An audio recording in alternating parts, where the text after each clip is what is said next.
సిద్దిపేట జిల్లా collectorate commissionerate నిర్మాణం కోసం తీసుకున్న భూములను ప్రైవేట్ వ్యక్తులకు ధారాదత్తం చేస్తున్నారని బీజేపీ పార్టీ నేతలు మండిపడ్డారు. ప్రభుత్వ అభివృద్ధి పనుల కోసం భూములు ఇచ్చిన రైతులకు పరిహారం ఇవ్వాలని కలెక్టర్ కార్యాలయంలో వినతిపత్రాన్ని అందించారు. కలెక్టరేట్ నిర్మాణం కోసం 45 ఎకరాలు అవసరమైతే 350 ఎకరాలను రైతుల దగ్గర నుండి సేకరించారని మండిపడ్డారు. ప్రస్తుతం 60 ఎకరాల్లోనే ప్రభుత్వ కార్యాలయాలుండగా మిగతా భూమిని ప్రైవేట్ వ్యక్తులకు అప్పగించారని ఆగ్రహం వ్యక్తం చేశారు.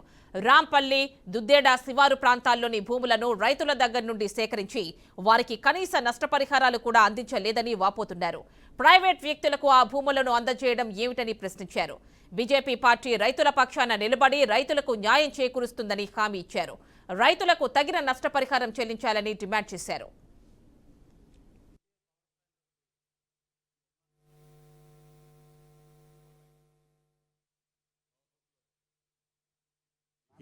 ఇల్లు రాలేదు, ప్లాట్లు రాలేదు, కంపెన్సేషన్ డబ్బులు రాలేదు, మార్కెట్ విలువ ₹1 కోటి ఉంటే ఇక్కడ 5 లక్షలు 8 లక్షల కాడికి ఇచ్చి అందరినీ ఎల్లగొట్టినారు. కొందరిని గన్ పాయింట్లు పెట్టి బెదిరించారు. అప్పుడు పోలీసులు, అప్పుడున్న కలెక్టర్ వెంకటరామరెడ్డితో సహా సిస్టమ్ అంతా కూడా వ్యతిరేకంగా పనిచేసింది.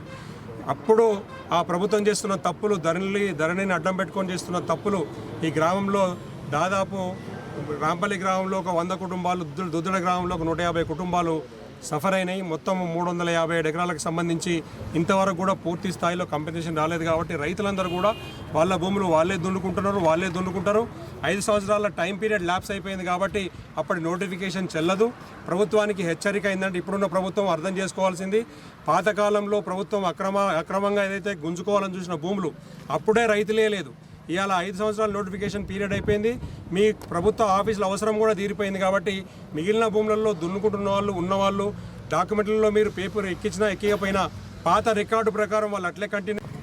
గత ప్రభుత్వం ఏదైతే ఆ రోజు కొత్త కలెక్టరేట్ నిర్మాణం కావచ్చు, కమిషనరేట్ నిర్మాణానికై ఆ రోజు దుద్దెడ, రాంపల్లి గ్రామస్తుల ఈ గ్రామాల పరిధిలోని ల్యాండ్ను అక్విజిషన్ చేయడం జరిగింది.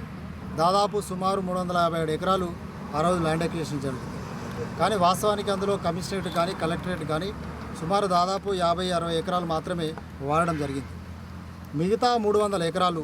కాబట్టి నేను ఇవాళ అధికారులకు రిక్వెస్ట్ చేస్తూ ఉన్నాను, ఖచ్చితంగా భూములపైన విచారణ జరగాలి.